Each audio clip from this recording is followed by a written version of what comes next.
Hey yo, this is Eno and Dirty, and we're breaking down our song Utsu.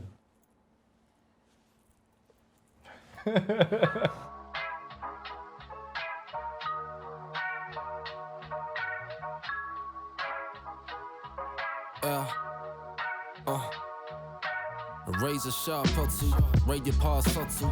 When the sun sleep, my sons creep back home. First show is Eno and Dirty. I think it was our own show. I think it was at Galatos, and I think it was the EP release for our first project, Easter Eggs and Good Sportsmanship. Would you count the one where those peeps asked us, the Cuban brothers asked us to jump up at Explore in the city? Yeah, when we were like that's 17? right. Yeah, that's So right. like 17, never rapped on a microphone, and then we just You went ended up in the getting city, invited up, yeah. and then went to school the next day. Yeah, just so knackered after my show on the weekend. Oh no, I had a performance. Like, Go slumber, boo with the rest to make them. On with appetit for parkety the carpety and after we. As an artist,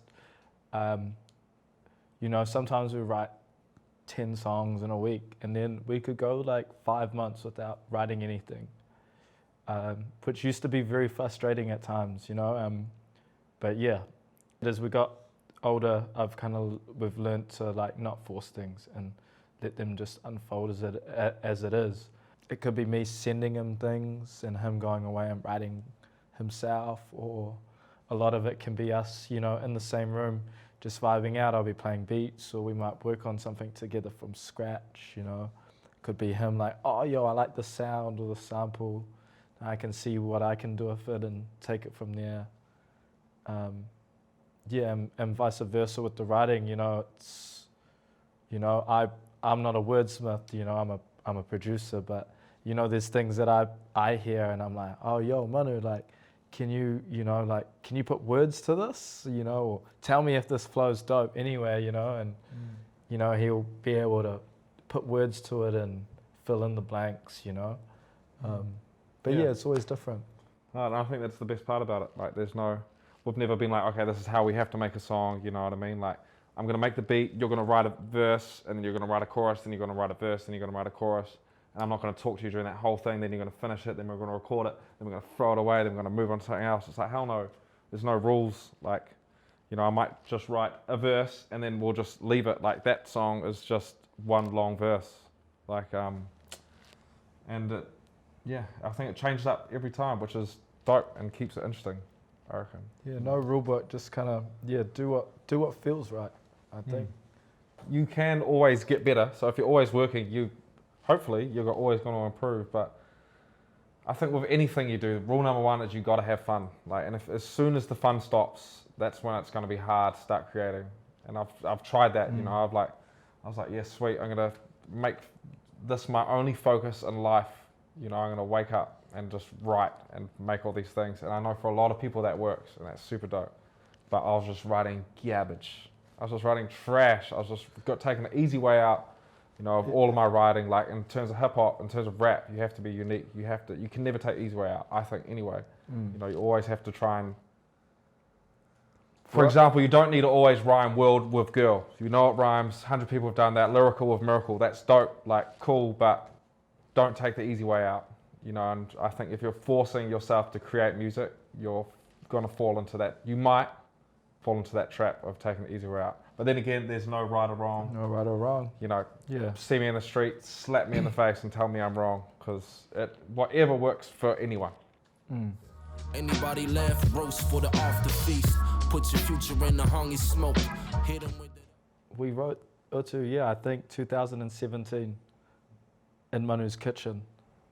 In my kitchen, in my caravan, so it's not just a kitchen, it's also a bedroom and a living room and a dining room as well. It's also a guest room if you flip the couch out. But that was like a song we wrote over like 3 years, because we'd had like the verse A, and then we're like, oh, let's try this. And we're working on a project 2 projects ago, so it's old, like going back to talking about, you write something ages ago and then you end up releasing it years later, and instinctively you're like, let's not do that, that's a bad idea. But at the same time, we're like, that song's cool, man. Like, let's just do it, put it out. And then we'd written it, and then it was on a different beat, and then we came back to writing it, and then finished, like, put 8 bars at the end of it, and then recorded it, and then 2 years later recorded it again, and then 2 years later tried to record it again. They were like, nah, the recording from 2 years ago sounds better. You know what? It started in Melbourne. I started writing that verse when we were over there with Piazza. So that could even be like, 6 years ago when I wrote those razor sharp patu, razor bar subtle.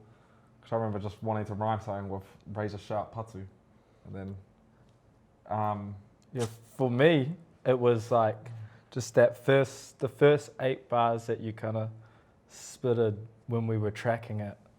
And I was like, I don't know, I just, you know, as a person of color, it just gave me so much, you know, I felt proud, you know, like the use of te reo, you know, in the first 8 bars. And then, I don't know, that kind of snowball affected. And yeah, like you said, over the years, we just kept coming back to it like, yo, this is actually tight. But we never kind of really knew where to take it.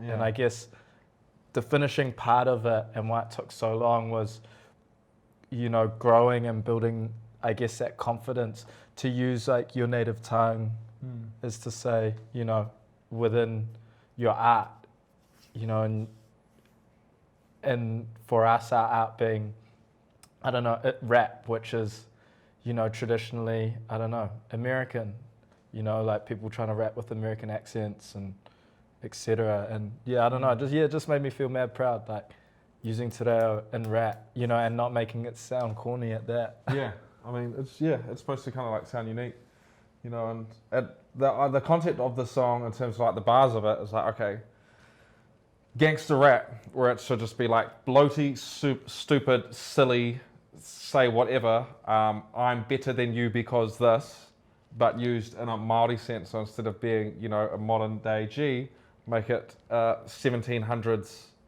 warrior chief, like making the song like, you should listen to this and want to go out and eat somebody. Their whole family. I think my favorite lyrics, and I think when it gets really cool, is when from the shadows was a taniwha, like we were cattle, a mana running fast, said everybody there kei te marama. Now kei te marama means like, do you understand? Like, and that's the taniwha was saying that, kei te marama. And then I stepped back, my nan painted on my taringa, which is like, you got your ears painted on, boy. Like, you know, are you listening? It's like, I stepped back, my nan painted on my taringa, deep down shaken, I could hear the gods karinga, and karinga is like a call. So like, it was cool just to be able to use te reo and to rhyme multi-syllables as well, and then to make it kind of make sense in a funny way. Like, you know, if your nan's ever told you to, you know, your ears painted on, you know, and then like, yeah, just kind of using modern day, I don't even know what the word is for it, but just modern day phrases and then Māori words and then rhyme them. Yeah. Like, you know, because it's all being a slave to the rhyme, really. Like, where's the rhyme going to take you? Well, yeah. Back home, the hungry pit already been dug deep. I'm on it, cunny with the devil. My tongue speaks straight deaf when I poo corner two of your best. Bone putts will make it. I was just digging for samples as any hip hop producer does. And I don't know, that one just kind of caught my ear. It's real simple. It is just a loop. I did not much to it apart from just kind of take the sample, split it in two, boost up the low end on one, and cut out the highs, and in reverse, you know, cut out the bass on one end, pitch up the highs and chuck a drum break on it, like real organic. And I think that's what's so good about the song, is that it's, for me, on my behalf, I never kind of like overthought it, you know. Shoes up, boof them bag two up, brag by the who I was getting back, who in the pack. Yeah, we recorded that like in 2017, you know. So we thought, oh, Manu sounds like a lot different, we can get a better take. But the first take's always the best, you know. Like, it's kind of, demo-itis. you're in that zone and you kind of capture all that emotion or whatever, or that current vibe or that state of mind that you're in, always in the first take. and you're always kind of overthinking when you're doing retakes, or what we've found anyway. We call it demoitis.